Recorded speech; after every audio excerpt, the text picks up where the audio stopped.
Cellulose എന്ന് പറഞ്ഞാൽ പോളിസാക്കറൈഡിന് എക്സാമ്പിളാണ്. ഇതൊരു ലീനിയർ ആയിട്ടുള്ള പോളിസാക്കറൈഡാണ്. ഇവർ കമ്പോസ് ചെയ്തേക്കുന്നത് എങ്ങനെയാണ്? ബീറ്റ ഡി ഗ്ലൂക്കോസ് വെച്ചിട്ടാണ് ഇവർ കമ്പോസ് ചെയ്തിരിക്കുന്നത്.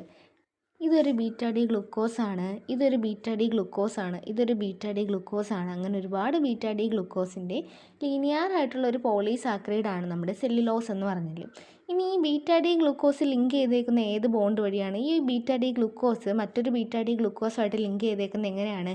β14 ഗ്ലൈക്കോസൈഡിക് ബോണ്ട് വഴിയാണ് ഈ ബീറ്റ ഡി ഗ്ലൂക്കോസ് ലിങ്ക് ചെയ്ത് സെല്ലുലോസ് ഫോം ചെയ്യുന്നത്. ഇനി ഇവരെന്താണ്? അൺബ്രാഞ്ച്ഡ് ആണ്, ബ്രാഞ്ച് ഒന്നുമില്ല, അൺബ്രാഞ്ച്ഡ് ആണ്. പിന്നെ ഒരുപാട് ഹൈഡ്രജൻ ബോണ്ട് ഉണ്ട്. അതുകൊണ്ട് തന്നെ ഇവരെന്താണ്? ഇൻസോളുബിൾ ഇൻ വാട്ടർ ആണ്. വാട്ടറിൽ എന്ത് ചെയ്യത്തില്ല? സോളുബിൾ ആവത്തില്ല. ഇനി അടുത്ത ഇമ്പോർട്ടൻ്റ് പ്രോപ്പർട്ടീസ് നോക്കുകയാണെങ്കിൽ ഇവർ സെൽ വാളിന് എന്ത് ചെയ്യുന്നുണ്ട്? റിജിഡിറ്റി പ്രൊവൈഡ് ചെയ്യുന്നുണ്ട്. പിന്നെ ഹൈലി ഇൻസോളുബിൾ ഇൻ വാട്ടർ ആണ്. കാരണം എന്താണ്? ഒരുപാട് ഹൈഡ്രജൻ ബോണ്ട് ഉണ്ടാകുമെന്ന് പറഞ്ഞു. ഇവിടേക്ക് എന്താണ്? ഒരുപാട് ഹൈഡ്രജൻ ബോണ്ട് ഉണ്ട്. അതുകൊണ്ട് തന്നെ ഇവർ ഹൈലി ഇൻസോളുബിൾ ഇൻ വാട്ടർ ആണ്.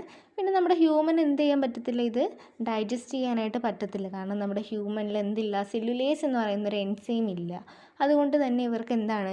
ഹ്യൂമനിന് ഇത് ഡൈജസ്റ്റ് ചെയ്യാൻ പറ്റത്തില്ല. ബട്ട് നമ്മൾ ഡയറ്ററി ഫൈബറായിട്ടൊക്കെ ഉപയോഗിക്കുന്ന ആളാണ് ആരെന്ന് പറഞ്ഞാൽ സെല്ലുലോസ് എന്ന് പറഞ്ഞാൽ. പിന്നെ ഇവർ ഹെർബിവോസ് ആയിട്ടുള്ള കൗ അങ്ങനെയൊക്കെ ഉള്ള അനിമൽസിലൊക്കെ എന്താണ്?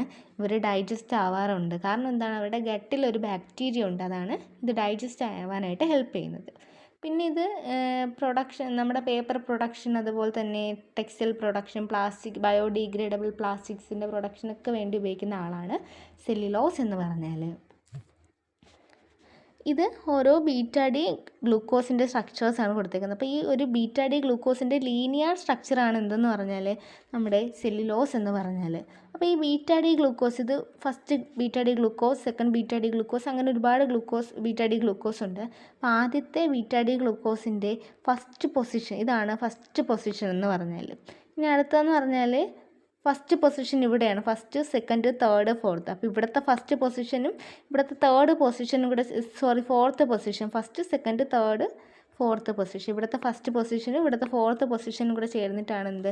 നമ്മുടെ β14 ലിങ്കേജ്, ഇവിടുത്തെ 1 ഇവിടുത്തെ 4 ലിങ്കേജ് നിർമ്മിച്ചിരിക്കുന്നത്.